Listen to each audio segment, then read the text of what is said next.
Welcome along, folks, to Chaps Many Cultures, episode 191. We're so glad you're here from wherever you are in the world, from wherever you have been moved in the world, which brings us to today's topic about global mobility and the folks that do such a great job to support it. We're going to talk about them and how perhaps we could use some little bit of cultural competence in amongst all that great work. Stick around.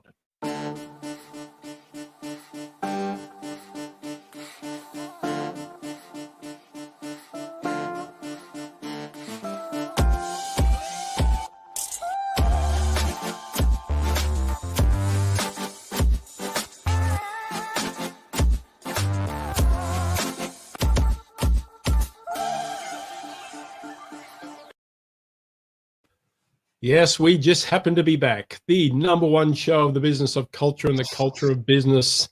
Tuesday, episode 191, Two Chaps, Many Cultures. G'day, pal. How are you? Welcome, everybody. Another episode, 191. It's getting better. It's getting better. We're getting better. That's awesome. It's getting up there. And they haven't moved us from the towers yet, so... No, they haven't. Well, you know, just like everybody, if we just pay our bills and their rent, then we should be able to be here and nobody will notice we're here. All right, good. Global mobility is the topic we want to discuss today. And here's a funny thing I learned about global mobility. I didn't know it was a thing until I started doing what we do, cultural training, coaching. I didn't know that there was a global mobility industry. I learned new acronyms like RMCs.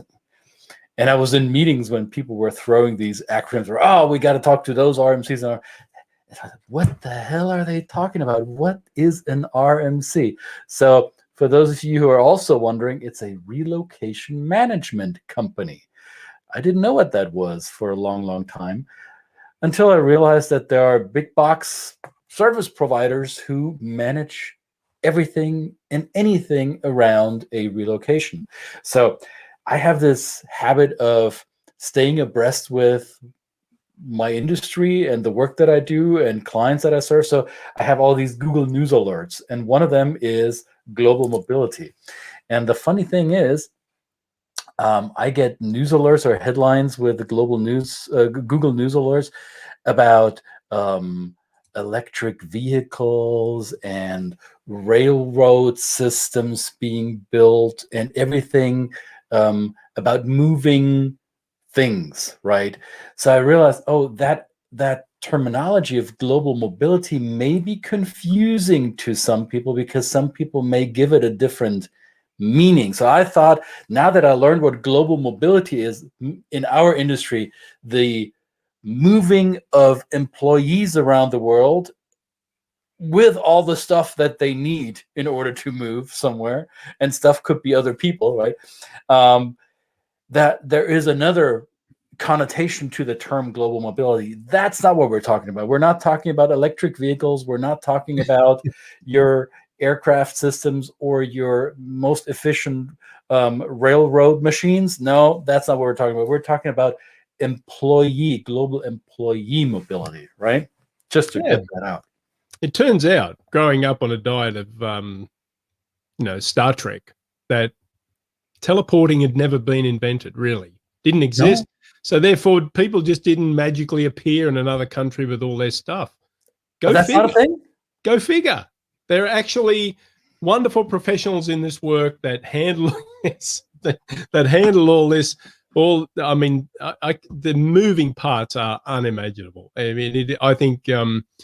I don't know whether I'd be set up for it quite well. You'd have to have a really superpowered level of knowledge of how to manage these things. And we've got Patricia here. Good afternoon, Patricia, from, I hope it's sunny Florida today. Ms. Globalicious joining us from sunny Florida. And I learned another acronym when I entered this field of cultural training and coaching, because it has to do with moving and mobility as well, so I thought, but it's kind of twisted. It's global mobility humor, I believe.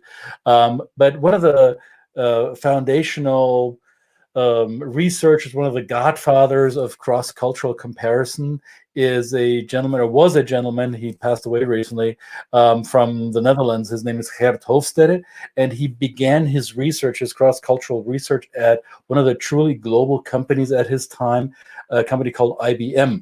And I learned in the mobility industry that IBM is an acronym that doesn't necessarily stand for, I think, International Business Machines. It stood for what the people working at IBM, who had been relocated multiple times, explained to me. It means I've been moved.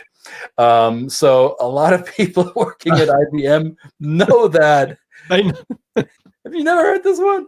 No, I've not heard that. Corny mobility joke. That is a mobility. Well, speaking of, Patricia says global mobility is scary to many. I guess that's another definition of, we're thinking, if you live a life of global mobility, if you are somebody who is comfortable living in, or has presence, homes, some type of anchor. Anchor's a wrong word, because I don't like using that. It denotes that you are stuck. But I think that some kind of it means that you're holding place for now. Yeah, absolutely, anchor. Absolutely.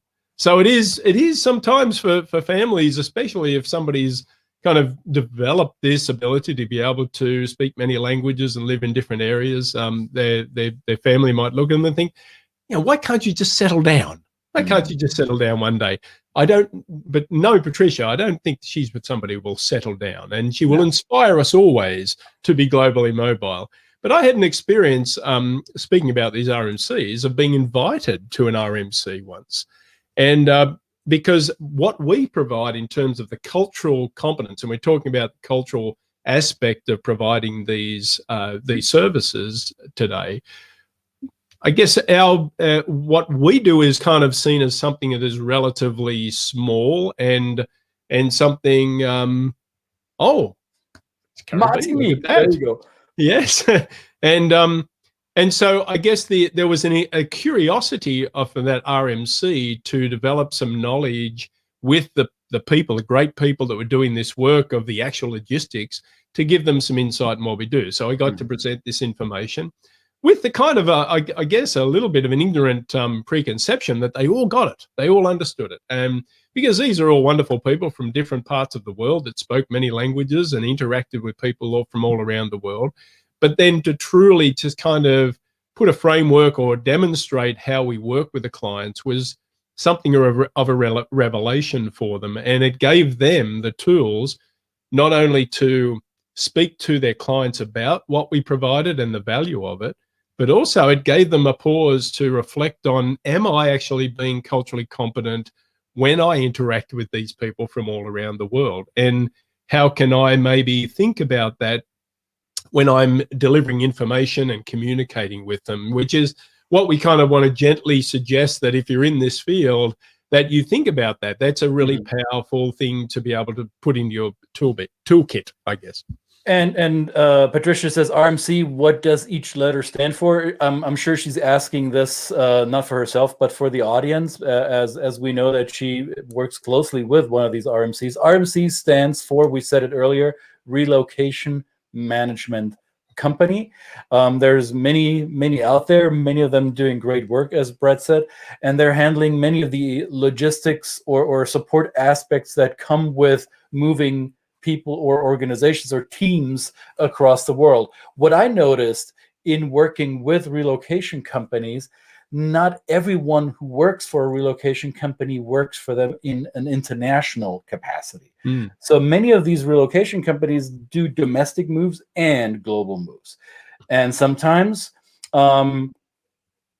they might be surprised by some of the hiccups that they encounter with the cultural aspect or the linguistic aspect of moving people and goods around the world. I had the pleasure of speaking at several of these relocation conferences, and there's always, let's say, a good 20-25% of the people in the room who are, I would say, intimately familiar with the work that Brett and I, or Patricia, yes, for the audience, the work that we do. But there's also 2/3, 3/4 of the room who have never had any connection to an international move because their work didn't touch that portion of the company yet.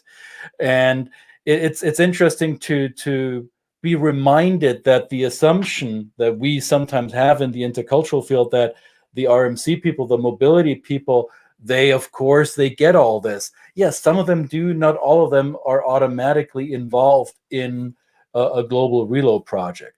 And I was reminded of that frequently just in the last, I would say, year, with the pandemic and the online virtual communications that we have, including our show, including other shows that we watch online or participate in conversation forums, whether it be on LinkedIn, YouTube, Facebook, or now.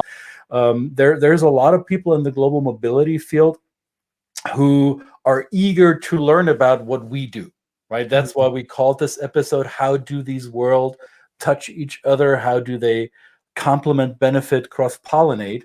We will talk about this in a little bit more detail in a clubhouse room next week. I should have remembered the date, and I was hoping Brett knows the date. But this is the link where you will find the date. You simply go here. CH doesn't stand necessarily for my name. It stands for Clubhouse_GM for Global Mobility.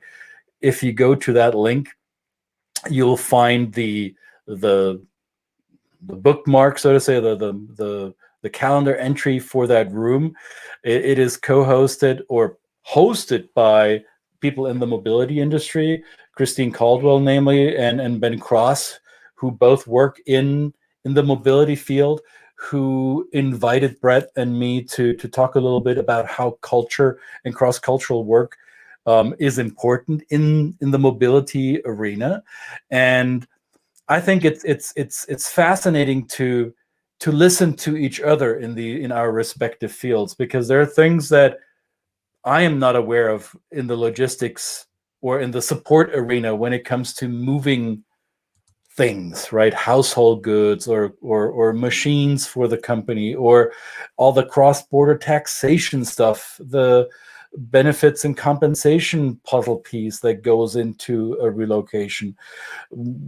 Brett and I, we might be familiar because we work hand in hand often with the language providers, with the teachers who teach a foreign language to global employees, or maybe with the destination services portion of a relocation where somebody, thank you, Brett, thank you very much.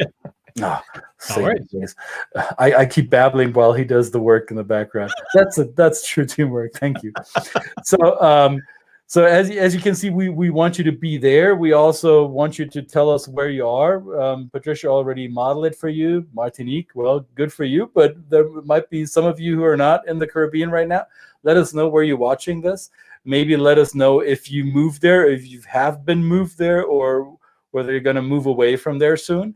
And let us know your comments, questions, ideas around this. And let us know what you want to discuss in that arena, because the clubhouse room will be something that is going to be a little bit of a test balloon for both of us to gauge the interest in the global mobility industry and how it touches the work that we do. So, Brett, I'm curious, when you do your training and coaching programs with globally mobile professionals, how much of your work is in connection or in overlap with a relocation company? Oh, a lot of my work personally is. I interact a lot with them, and I'm, when I've got the opportunity, I like to ask them, how they manage to pull all these strings, because it's, one might, and I know I'm going to upset my great colleague here, but one might think what we do is soft skills. There he is. See it. You can see no, it's all good. Yeah. But what we would call the tangible, the things you can see, touch, and feel, right? The visas and the travel arrangements, and the school, destination services, rallying people that are on the ground at the other end to be able to meet with people and support them in their exploration of living arrangements and things like this. These are, and removal companies and packing things properly. I mean, this is really a level of care that these people take on, and I think that they are asked to carry a lot of trust with their clients. And that trust is established in different ways. This is just one example. That trust is established in different ways cross-culturally. So how you show up and establish that credibility with your client can be either through somebody who's very linear and process orientated, or somebody who is really relationship orientated. So you kind of having a bit of an insight or reading the tea leaves a little bit. It takes a little bit of practice. You probably wouldn't do it overnight. I still learn it every day, and I do this for a living. So it's just basically something that I guess will show a level of care as a professional that when you bring that to the table, you're going to, and there's a business case for this, of course. There's a business case that if you provide the very best of care for your client, then that word will get around, and then of course your business or your company, you yourself will get a reputation of somebody who takes that extra level of care, because the costs that go in with these big moves are pretty hefty. You know, the companies are investing a lot of money in these individuals and their families that are going to the other side of the world, or actually even domestically here, and in different parts of the country. But what we kind of provide in terms of is what I guess yes, there's some initial touch points that we can direct them to in terms of this is what to expect when you get there. It'll either be an adjustment, a topic of adjustment, or a topic of culture of the people they're going to interact with. Or it may be ongoing, but it will have an ongoing effect on this, on success or perhaps failure of that assignment going forward. And so what we provide is kind of relatively low cost. We've got a little bit of a screenshot that we might just share here with you when it comes to this. Excuse me. There we go. Look at that. Bang. Bang, bang, bang. Ta-da, man. There it is, right? And so I guess there is some aspect of these that are risk mitigation where, I guess process stuff like the visas and the moving and that kind of thing is good. But these are kind of what we call a little bit of insurance. People have used the word insurance. It is a little bit of insurance against the possibility of the company, of the family going through any extra level of discomfort that they really need to go through. And that destination service is one of those things. Cultural training is what we do. Language training is another thing, if appropriate. If language training is appropriate and needed in the context of the country. you should have received some of that before coming to the US. It would have helped you. I know that for sure. But absolutely, hey, you adjusted regardless. It took you a little longer, but I'm still learning the language. You adapted. I'm still learning the language. But here are some of those aspects you see on this pie chart that is all reflected in the global mobility industry, right? The big blue chunk here where it says salary and benefits, obviously that is the chunk of the cost, right? But there are people who do nothing else every day but calculate what are the right ways to compensate an employee overseas, given the new tax burden that will apply to them depending on which location they move from and move to. What will be the level of benefits that we need to continue paying for the employee in their home country so they have continuous coverage or can reap the benefits of whatever system that's been in place at home, and how do we have to adjust the benefits for the duration of the assignment abroad. You see the green piece, the travel piece. Yes, there is travel involved. You have to move the employee, sometimes with a family, across the world, and not only to get them there and return them back home after the assignment. There will be continuous travel throughout. There's home visits. There are look and see trips before they actually go on the assignment to check out the new location, maybe hunt for real estate. So that will be the housing portion, the purple portion here. Yes, you're gonna pay rental or home ownership monies in order to make sure that your employee will be safely housed in the new location. But before we can actually begin the housing process, we need to identify that, right? Who will be the real estate agent? Who will be the real estate expert? Maybe there'll be some temporary housing, some furnished apartments, corporate housing solutions. All of this handled by relocation management companies, right? Yeah. The tax cost, what I call here COLA, cost of living adjustment. That is something, there's companies specializing in this, oftentimes as part of a relocation management contract. Brett already mentioned the visa and legality costs of a move.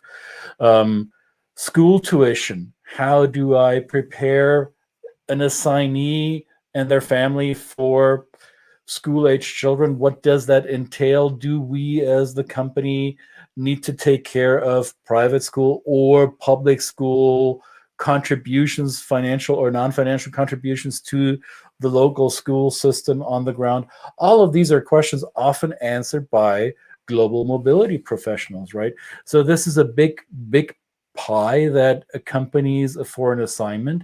It's not just zipping martinis on the pool in Geneva, or flying to Martinique to do your work there, Patricia. Yes. Not pointing any fingers, but no, not at all. There's a chunk of work around this, and I think the moving piece is it may look small on this pie chart, really depending on how much and how often you move things, but the logistics of this are enormous, right? We talked about grieving yesterday. There is a loss of a home. Expatriates are losing the home that they're used to in order to make a new home overseas.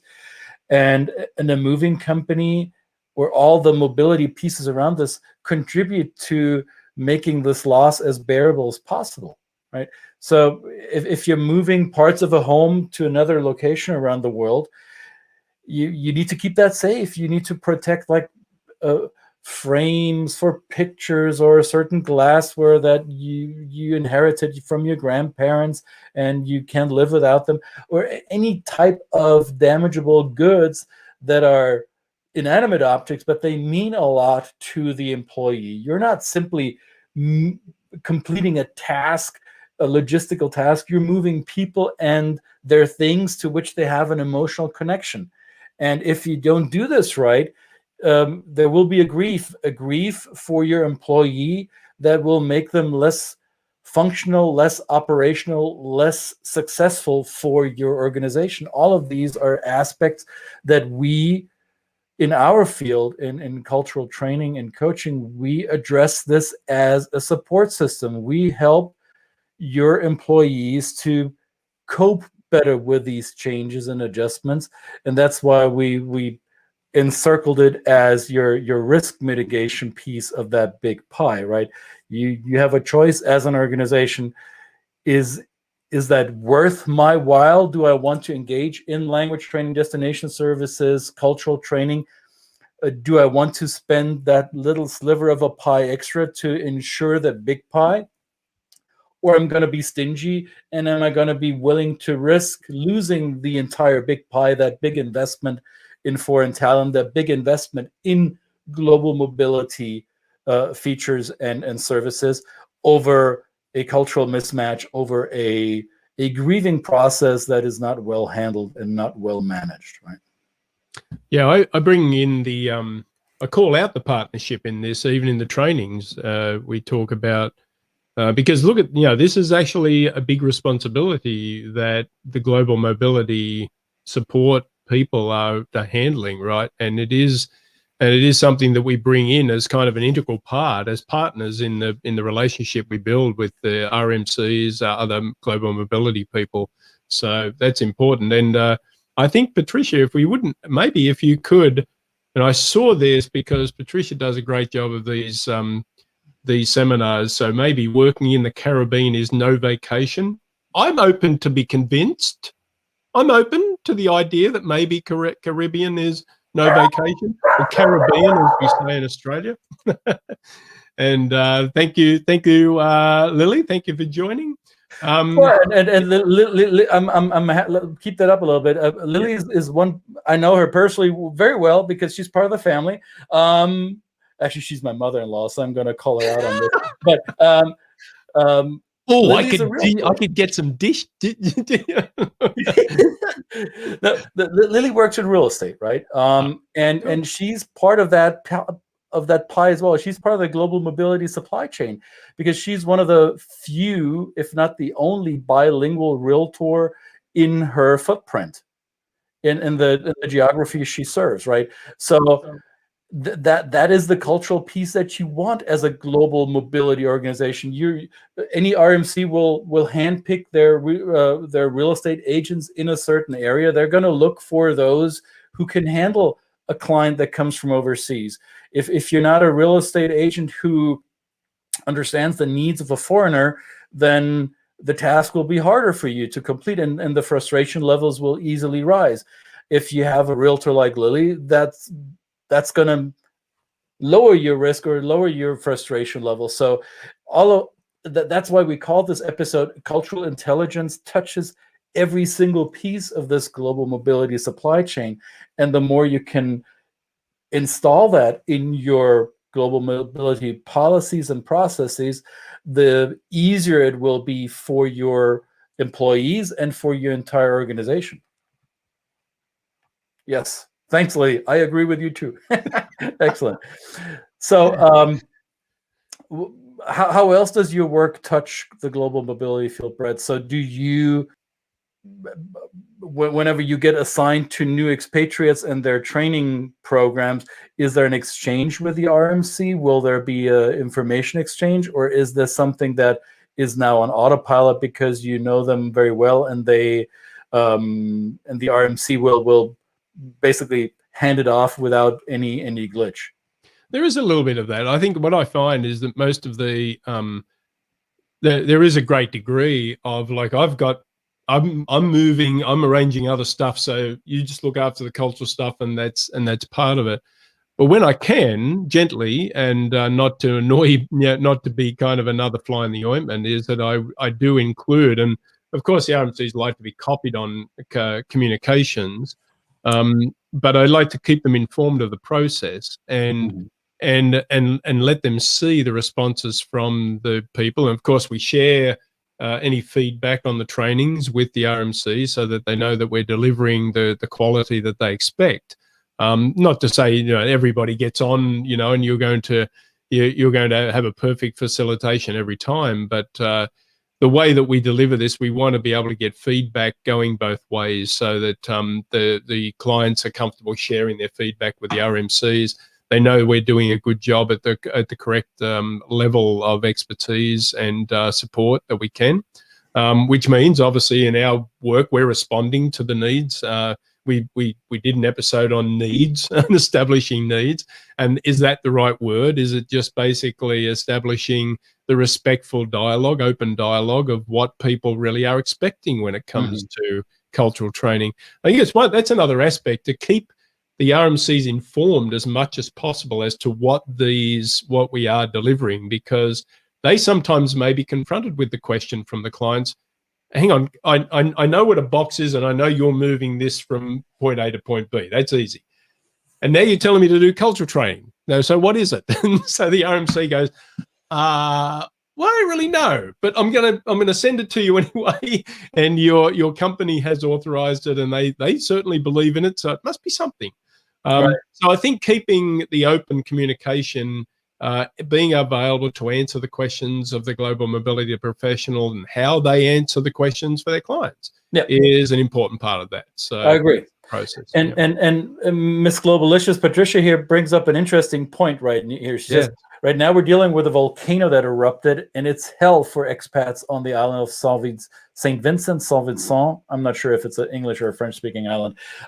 It's not only hell for the expats; it's probably also hell for the native population, or the people who are locally inhabitants of the island. I think this brings up the question of duty of care, right? So as an organization, even in the global mobility field, part of that logistics also means you have a responsibility to care for those that whose transition is entrusted to you. And how to do that with a globally mobile talent pool is dependent on culture, right? Some cultures will prefer you get really involved in the nitty-gritty, in the tactical application of tasks. Others will simply want to know that there is somebody behind with a watchful eye that they can refer to or call up if the trouble really boils up to a high degree. And it's not just things like the example that Patricia brings here in the Caribbean with the volcano. We're looking, I just had a call this morning with South Africa. There are big bushfires just outside of Cape Town. Lots of expatriates that go to South Africa are located in either Cape Town, Durban, or Johannesburg, right? Or sure, Pretoria as well as the capital city. But the Cape Town is a hub for that international business. And now there's fires, and what do, right? A relocation company, a global mobility management company needs to know how to interact with those that are in their care for the duration of this process. And doing so requires cultural intelligence, because not every client has the same expectations of this duty of care, right?